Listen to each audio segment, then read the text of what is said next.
Giovanni, welcome everybody. Ladies and gentlemen, thank you so much for joining us for this webinar in conjunction with the exhibition Magister Raffaello and on the occasion of the Women's International Day. Today is a special day, and we are very pleased to present to you and this webinar, this special topic, female figures in Raffaello works. And we are also honored to introduce you Mr. Marco Riccomini from Italy. Good morning, Marco, welcome. And at first I would like to present Marco Riccomini. It's a very short presentation because I'm sorry, I apologize with you for my presentation, but you are an art expert, historian of art, and also you are a specialist about antique drawings and paintings. And after 10 years as head of the Department of Old Masters for Christie's, Marco Riccomini wrote for magazines, exhibition, museum catalog, as well as some books on Italian 18th century artists such as Donato Creti, Giuseppe Maria Crespi, and so on. He writes for the Gazzetta Antiquaria, and he collaborates with the Giornale dell'Arte. Has recorded some episodes for Le Meraviglie of Rai Radio 3, and has written and performed the commentary I Carracci, The Silent Revolution. And I talk after your presentation about our exhibition. I thank to Ciputra Gallery for this opportunity and for our exhibition, Magister Raffaello, in this extraordinary exhibition organized by Embassy of Italy, the Italian Cultural Institute, in of course collaboration with Magister Art, specialist about traveling touristic exhibition with format very original. And okay, now I give the floor to Mr. Riccomini, please.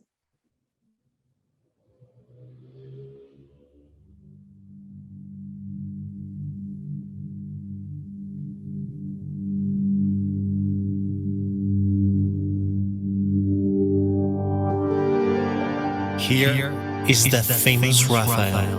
When he lived, nature feared to be overcome by him, and while he was dying, it feared to die.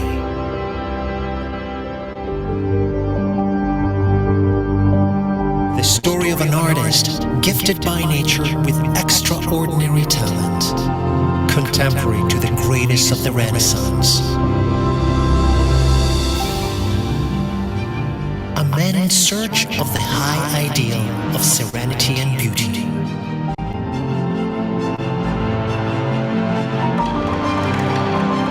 A metaphorical journey through his work, in the places and the wonderful stories he lived. An enchanting tale among philosophy, theology, architecture, and science.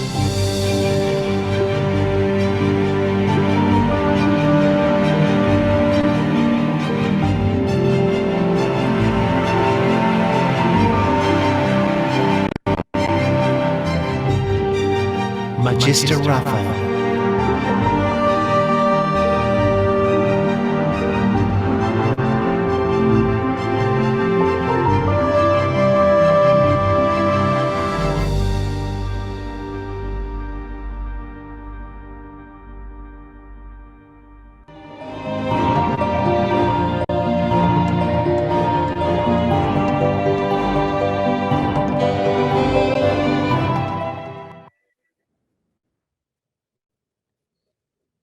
Good morning to everybody. Morning, as it is 9 o'clock here in Milan, in Italy. Magister Raphael, magister comes from Latin, and it means at the same time master and teacher, because Raphael was indeed a wonderful and fantastic teacher. We know that Raphael died quite young, in fact. He was born in Urbino, in the center of Italy, center north of Italy, in the region called Marche nowadays, but it was under the influence of Rome, in about 1483. And he died in Rome in 1520, which is the reason why in 2020, the anniversary of his death, all these exhibitions and the celebrations on Raphael were held in Italy and worldwide, in fact. And this is what we know about Raphael, the self-portrait of about 1504 in the Uffizi Gallery in Florence. But let's have a look where Raphael lived, in fact. This is a map of Italy. And in the center of Italy, we don't see the town of Urbino, which is nonetheless about here, more or less. And that's where he was born, in a town not very big, but quite important. His development took place, in fact, in nearby Florence, which we see now. And he ended up his career in Rome, in the Vatican. So his the travel of his entire life was between Urbino, Florence, and Rome. Now you wonder why a tiny place like Urbino was of such importance as to give birth to an artist of the caliber of Raphael. Well, this is the palace of the Duchy of the Urbino, of the Marche, that was built by the architect Laurana in the 15th century. And Urbino, believe me, is a fantastic place. These are recent photographs, and it is still like that. And this is the Urbino that Raphael knew. So a place with a fantastic art collection, wonderful architecture, a place of culture, and which explains why Urbino was of such importance for the younger Raphael. Of course, Raphael had to be born in a relatively developed milieu.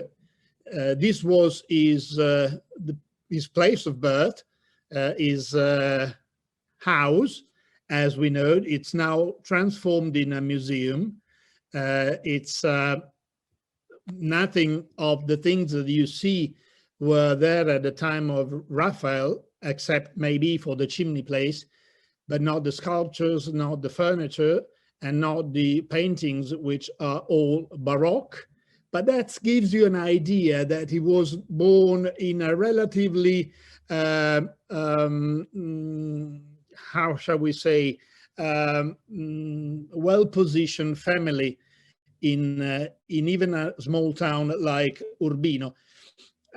This is still his home, and the little Madonna and Child fresco is in fact an original work by Raphael when he was very, very, very, very young. So what happened? He went under the school of Perugino, and this is one of his most important paintings of his early years, the Sposalizio della Vergine, the marriage of the Virgin. And this is in the Pinacoteca di Brera. Is a fairly young work, an early work by Raphael. And what we can see, apart from the beauty of the architecture, which is all imagined, of course, it doesn't exist in real life, is that let's have a look in the detail. The details of the male figures, or indeed the female figures, as we are talking about the female on the March the 8th today, is very much uncharacterized. So that means that he painted male figures and female figures exactly in the same way. And that was the old Renaissance school. So he wasn't very different at this stage early in life, when he was still in Urbino, different from any of the painters who preceded him, like Perugino, in fact. You know, they were not painting from real life. They had models, and they copied models, female or male, didn't make any difference. So early in life, Raphael painted the male and the female figures exactly in the same way. We could now smile at that, but that's the way it used to be until Raphael grew up, in fact. At some point, he left Urbino, as I said, and he traveled to Florence. This little journey changed forever his life, and in fact, our life as well. And the images that we are looking at this very moment are exactly those that Raphael could have seen. This is the Florence Cathedral, of course, with the bell tower by Giotto, the large dome by Brunelleschi, the Piazza della Signoria. Palazzo Vecchio was exactly as Raphael could have seen it, as it is an early medieval building. So it was, of course, well in place when Raphael reached Florence at the end of the 15th century, the very beginning of the 16th century. The dome, as I said, of Brunelleschi was already in place, as well, of course, as the baptistry, which was built in the 13th century. Now, we can only imagine that all these wonders of architecture and art had a strong influence in Raphael's art, of course. One of his first commission was for this female portrait, in fact, which is called the Gravida. What is the Gravida? This one is kept in the Palazzo Pitti in Florence, which is the other side of the Uffizi. Uffizi and Palazzo Pitti are, in fact, the same collection, the Medici collection, and later on the Lorena collection, of two different buildings, but linked by a narrow corridor called the Corridoio Vasariano, because Vasari, the architect and artist, the 16th century architect and artist, built it in order to link the two residents of the Medici. In fact, they host fantastic collections of art, among which the Gravida. What is the Gravida? The Gravida is the pregnant woman, because as you see, the lady portrayed is keeping a hand, resting a hand on her belly. Now, there's no evidence, of course, that she was indeed pregnant, but that's how we call it. Because you have to know that all the portraits by Raphael are called with a name, which is more a nickname, in fact, than a real name. But it's easy for us to recognize and distinguish them one from another. When I was at the university many years ago, ages ago, in fact, almost centuries ago, I had to study a seminar 2 years in a row on Raphael. And it helped us a lot that every single painting by Raphael, he didn't live much, as we have seen, a bit more than 35 years, which means that he didn't paint a lot. And that helps us because, you know, every single painting has a name. So this is the Gravida, the other one is, we will see, the Muta or the Fornarina. And having different names is easy for us to recognize them.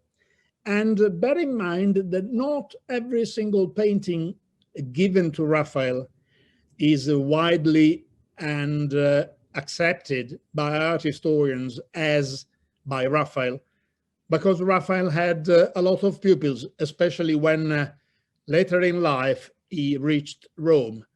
So this is the Gravida, as you can see it in a large Baroque frame in the Palazzo Pitti. About the same time, he also painted this famous portrait of a young lady with a strange animal. The animal, in fact, it looks like a horse, a little horse with a horn, and it's called the Dama col Liocorno.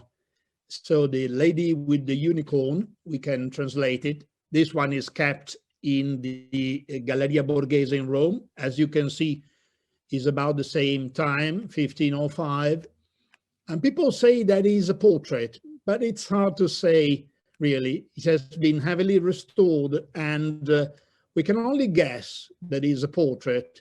And of course, the unicorn symbolizes the fidelity, the purity of this virgin, probably, who went to marry someone. So this is the reason why Raphael was commissioned this portrait. She was giving going wife to someone important from Florence, presumably, and the husband or the father of this lady, of this young lady, commissioned Raphael a portrait as to prove the purity of her daughter. That's the idea, vaguely. Look at the face, because we will return on the face. And this is what the Dama con Liocorno looks like. It's called either Liocorno or Unicorno. And this is another famous portrait, Maddalena Strozzi. And this is clearly a portrait. Now we know that. The landscape that you can see in the background is a typical Umbrian or Tuscan landscape. Very smooth hills, subtle colors, no mountains, no sea. And that implies the idea that she was portrayed in front of a window, which is, of course, possible. Now, we know that this is a portrait because it was commissioned by Agnolo Doni in 1506. Agnolo Doni was the husband of this lady, as you can see. So Raphael did both portraits. And one has to sit on the right and one has to sit on the left. Ideally, because they were portrayed on a balcony, possibly of their palace in Umbria or maybe Tuscany. And in the background, you see that the landscape it's the same from one portrait to another, as if they were indeed in front of a window. Now, this is a subtle idea that doesn't just belong to Raphael. Now, we can see that these are portraits because we know exactly what they looked like. But this one here, the Maddalena Strozzi, resembles very much the lady with the unicorn. Do you remember? Which means that probably Raphael worked on the same portrait twice. Now, what is the difference between these two portraits, the male portrait and the female one? The male looked like a real portrait in a way. But the female, I don't know, there's something strange about it. She looks very much idealized. I don't know, there's something wrong. The proportions are also slightly different. You see, the female one is slightly larger in proportion than the husband. The husband looks smaller. But we'll come back to that later on. Again, about the same time, 1507, so a couple of years later, still in Florence, still influenced by all this art that was surrounding him, Raphael painted this famous portrait. And this one here is called, funnily enough, La Muta. La Muta means the mute, the lady who didn't talk, who couldn't speak. In fact, of course, once again, we have no idea whether this lady was or not mute, probably not. But the idea is that she looks so sorrow in a way. She's dressed in mourning. She must have lost a child, a husband, we don't know, a father, maybe. And despite being quite elegant, she's very sorrow. She looks sorrow. She's not smiling. And the idea is that she was left speechless, so with no words to express her anxiety, her sorrow, her despair.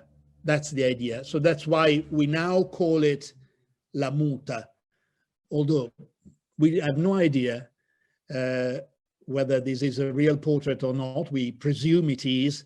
Raphael had to gain commissions in order to make a living, of course, and these were all people from the aristocracy of Florence, or the rich bourgeois merchant families who ran, in fact, Florence. And this is what it looks like in a later frame.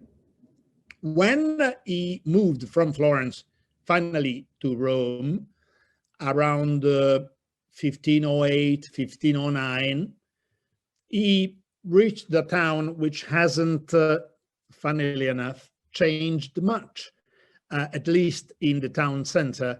This is the Vatican seen from St. Peter's Cathedral, and this is exactly how it looked when Raphael reached Rome, although the colonnade was designed partly by Michelangelo, so perhaps bits and pieces of what we see was not in place when Raphael reached Rome. And when he painted in about 1508, this Sun Catherine of Alexandria. Now, once again, it's difficult to keep in mind the facial type of his female figures. Raphael painted, I would say, preferably female figures. And some critics say that this one, for example, is again a portrait dressed as Sun Catherine of Alexandria with the wheel, you see. Again, we have no idea. What we can see is that he was not, although in Rome, influenced by Roman paintings, as the landscape, the background is again very much Umbrian. It looks very much like Urbino or thereabout, or in fact Florence, or the Campania, the Chianti, you know, those kind of landscape. And this is what it looks like. But the Rome that Raphael knew, this one here, in fact, was exactly there. The Pantheon, this is the dome of the Pantheon, was exactly in place. I'm showing you the Pantheon because nobody knows, well, nobody really pays much attention to the fact that Raphael's tomb is in the Pantheon. He was buried in the Pantheon when he died in 1520. So in the symbol of Roman Empire transformed into a church. But this is what he could see. So he took examples, of course, from Roman ruins and so on. But his most amazing achievement were the commission to the Stanze Vaticane. So the Vatican apartments where the Pope lived, in fact, in the Vatican around 1510. These are all frescoed, painted by Raphael and his pupil. The Scuola di Atene, the Parnassus, we see, and this is the Scuola di Atene, a famous one. All these were painted by Raphael and his pupil, like Giulio Romano and so on. This is the famous Incendio di Borgo, for example. This, again, is another famous fresco, room frescoed by Raphael in the Vatican. And those were also the years where he painted the famous Madonna della Sejola. Now, the Madonna della Sejola is in the Pitti Palace, is one of his most celebrated paintings of his entire career, very much influenced by Michelangelo. You see that the child, the infant Christ, is,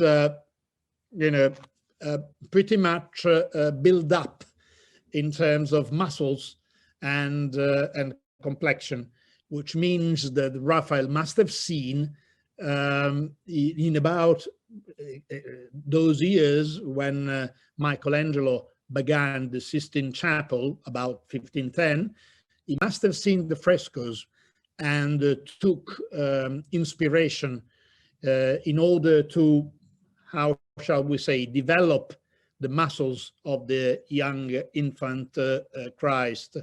In this case, this is 1513, so the vault of the Sistine Chapel had already been painted by Michelangelo, and so in Pitti, as we can see, the Madonna della Seggiola is a clear homage to Michelangelo, his most formidable rival that Raphael had in Rome once he reached Rome. The Parnassus, Apollo in the one, let's have a look at what the figures look like. Well, I would say that once again, Raphael didn't study most of these figures from real life, or maybe he did from one single figure, because they all look the same. You see that the nose is the same. You see that the position of the eyes is the same in all the female figures. Well, this gives us a sort of a hint, shall we say. Another fresco that Raphael painted in the Farnesina is the Triumph of Galatia. This is in the Farnesina in Rome, which is this fantastic little palace, which now is partly a museum in the center of Rome. And this is what it looked like when Raphael arrived and before he painted the Galatea. And the figure, the female figure of Galatea, again, looks very much like those that we have seen in the frescoes in the Vatican apartments, which means that, in fact, Raphael was working, most likely, from one single female figure.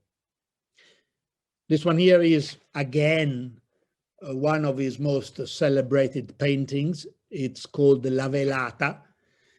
It's again in Palazzo Pitti, 1516, more or less. The Velata means the veiled woman, because it has a veil, of course. Women used to wear veils in Italy well in the 16th century. That didn't mean much. It was not a religious need. It was not a religious orientation. It was a fashion. And it's a white veil, so it's not mourning. It's people, ladies, in fact, used to wear them when they went to church, but not only that. Now, she's clearly from a very much upper class. She's dressed, in an extremely fashionable way. She is a very pretty young woman.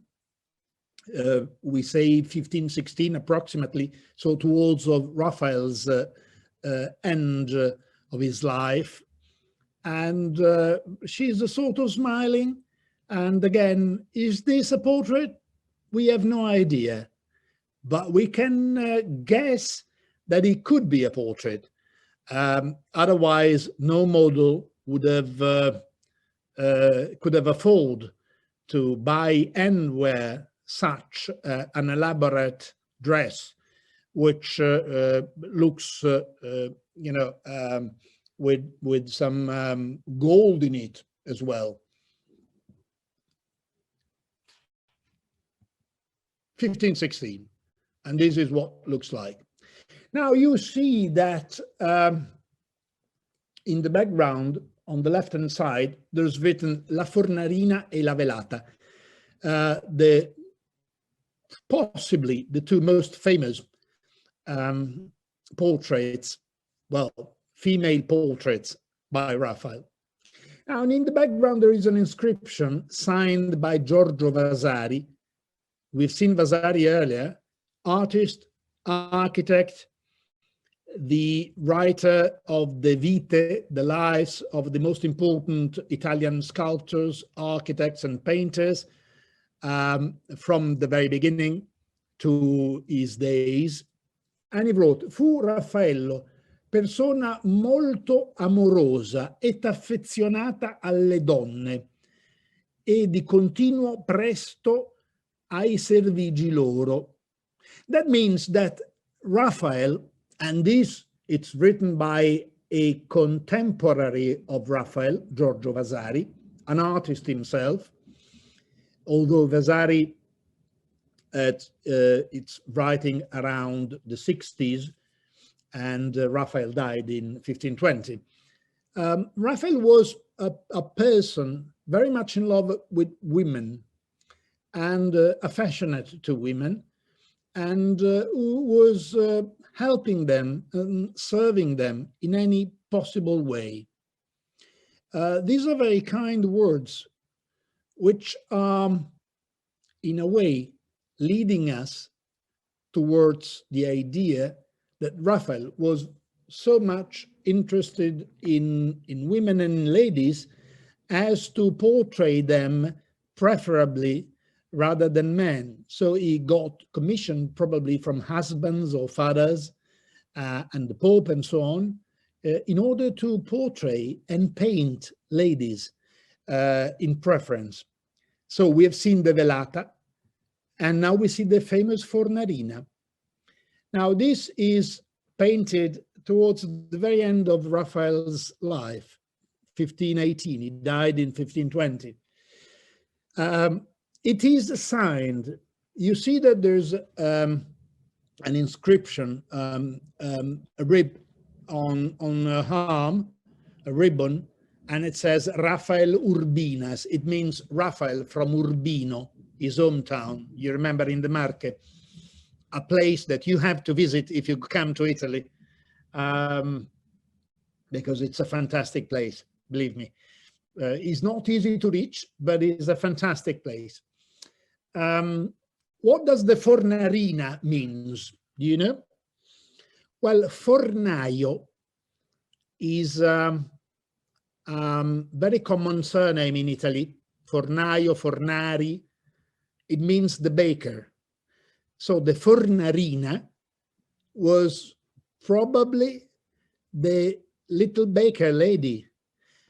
She was possibly a Margherita Luti, the daughter of a famous baker of Rome, of Trastevere, the other side of the river Tiber. And Raphael fell in love with her. You know, she was not from an important family. She came from a humble family, although probably the most renowned baker in Rome must have made some kind of money, even in those days. And she posed for Raphael, as we can see. And they apparently had a fantastic love affair that some critics say, some historians say, brought Raphael to his death. Why? Well, because someone say that he died after having made love. You do believe it? I don't. But possibly, who knows? Maybe he had a heart attack. We don't know. But on this story, which is all made up, of course, as the title of Fornarina, it was given in the 18th century, so much later. A lot of painters, artists, musicians, draftsmen worked on this wonderful love story of Raphael. And in fact, this is what the Fornarina looks like in real life. Painters like Ingres, this is a famous painting of early 19th century, which is kept in the Folk Art Museum in Boston, Massachusetts, portrays Raphael on the right-hand side and the Fornarina on the left-hand side. In the background, in the window, there's part of the Vatican building where Raphael lived. And the portrait of the Fornarina is on the easel. That means that Raphael was actually painting it. And in the background, you can see here, there's the Madonna della Sejola, which means that Raphael was, of course, in Rome, very much in love with the Fornarina, who's dressed like a Venetian lady in green velvet. And the story of her love captured a lot of artists, aside from Ingres. We can just see a few of them here. Again, Raphael with the Fornarina, again in supposedly the Vatican, painting one of his famous other portraits, which now is attributed to his pupil Sebastiano del Piombo. Here again, very much in love, very much romantic. Again, Raphael, who is fainting on the Fornarina's breast here in his study, or again painting on portrait, or right on the top of the Colosseum, and the Colosseum with the river Tiber on the background. She's looking at the drawing, possibly satisfied, we don't know. Or Raphael, who is undressing the Fornarina in order to make a portrait, and she's, you know, she's saying, no, please don't, keep your hands away. So the result is that whether it's true or not, Raphael's love for this lady, whether she was the Margherita Luti, the young daughter of the baker of Trastevere in Rome, we don't know. We can only guess, or rather, we can dream about it. We can dream that Raphael had this fantastic love story with this humble little young lady in Rome, who posed as a model, not just for her portrait, but for all Raphael female's portrait of his mature years, because we can see that the Fornarina very much resembles the Madonna della Sejola, very much resembles the Velata.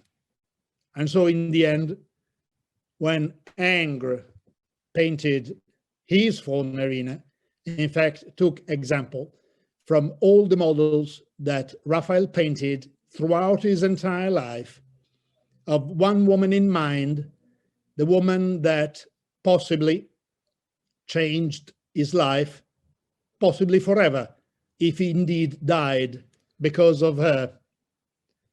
Well, thank you very much. I hope you enjoyed this little story on Raphael and women in his art. Thank you, thank you. Ecco, Marco, thank you so much for your interesting deepening about this Raffaello works, painting, portrait, frescoes, for where figures, famous figures are important. And I would like to ask you what do you think, what is your opinion? I know some art experts said that Raffaello is an artist for everybody, for all people, because his painting, his works have different layers of reading. And so every visitor or viewer can understand Raffaello, can understand and appreciate many aspects of the qualities of Raphael. Visitor from every background, every country, every knowledge. What do you think? Do you agree with this definition about Raffaello? Raffaello è per tutti, è l'artista di tutti. I thank you for the question. I entirely agree. Raphael can be read like a good novel by many different people of different cultures and level of cultures, because he can be very subtle. Most of his paintings, especially the frescoes, were commissioned by highly respected poets and mathematicians and so on, especially the Scuola di Atene, and they imply knowledge of history, of philosophy, of architecture, and so on. But at the same time, it's easy to be read by everybody. His simple figures, very clear to read, very well designed. He was a fantastic draftsman, so there is no confusion in his compositions. All his portraits are so really winning pieces, because they can easily be understood by everybody of different cultures, different nations, different period of times, in fact. And that's why he had such an extraordinary success,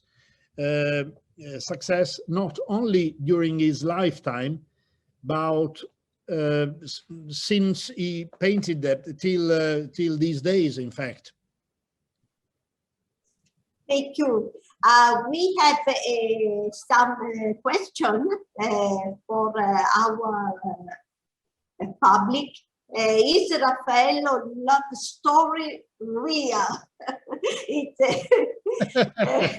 a difficult question, because as you said, Giorgio Vasari is and was has been important writer about life of artists. It's if we want for our public for understanding, it's our reference for expert historian, expert art expert about Giorgio Vasari. We now today we have information about artists, Italian artists, classical, Baroque, before Renaissance and Middle Age, but only about the story of Giorgio Vasari. And it's difficult to know the love story real. It is impossible to determine, but it is a very good story. I think that we have to stick to that. We have to think that it's a very good story and we have to keep it as it is, because good stories don't need to be true. They just need to be good. And this is a very good story.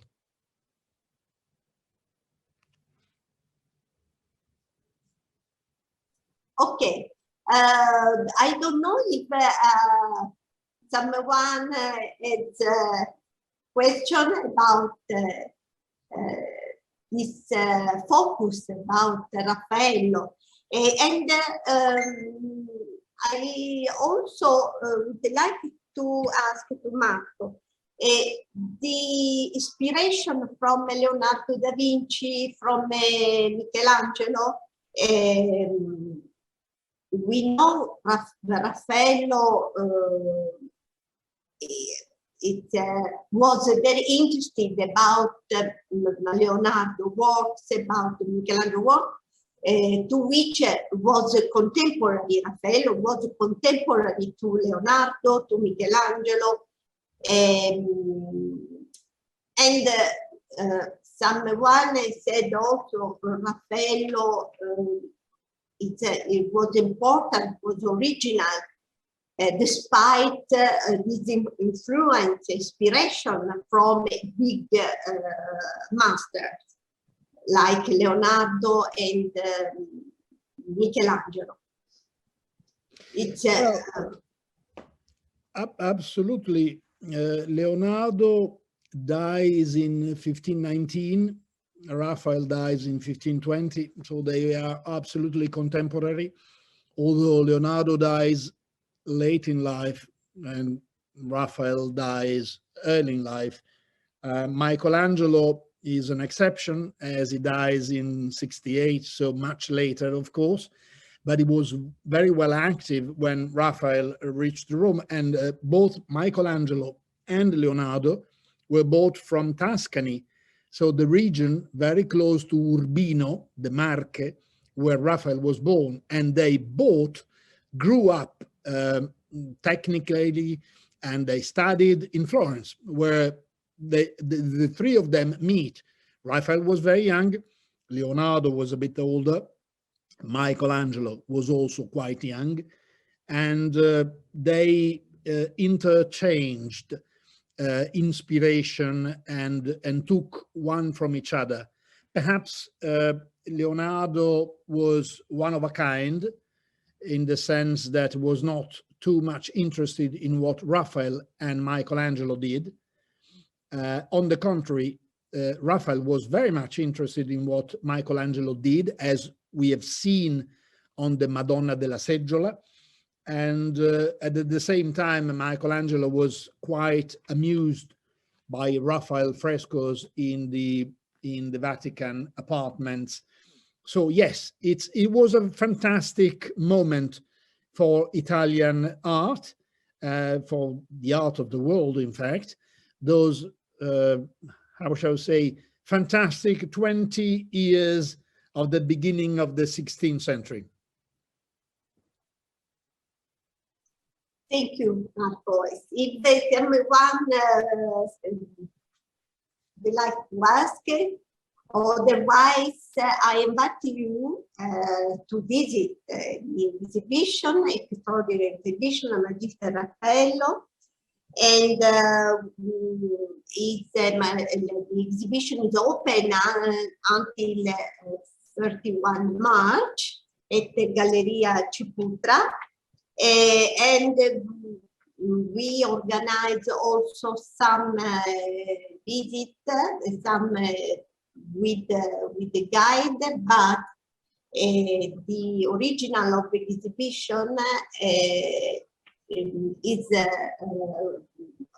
every visitor has audio guide, has also Magister application to listen, to watch and to listen to about Raffaello, about his life and his journey in the life of Raffaello in his works. And you can appreciate and watch some of works about which Mr. Riccomini presented, and also some final portraits and also frescoes from Stanze Vaticane, from papal apartment. So I thank you so much, and I give you an appointment for next time, because we are organizing some meeting about also Italian art, about conservation and valorization of heritage. It's important. If today we can appreciate and watch these masterpieces is also because we valorize and conserve these works. It's important, I think. I think it's very important, absolutely. And as I said, I would love to come and visit you in Jakarta. I envy you a lot. In fact, it's a gloomy day here in Milan, and it's pretty cold, I can tell you. So lucky you that are in Jakarta, and hope to see you very soon for another appointment with Italian art in the world. Terima kasih. Grazie mille. Thank you very much. Nice Thank you very much. Thank you very much. And see you soon then. See you very soon. Thank you. Thank you. Bye-bye then. Bye-bye. Bye-bye.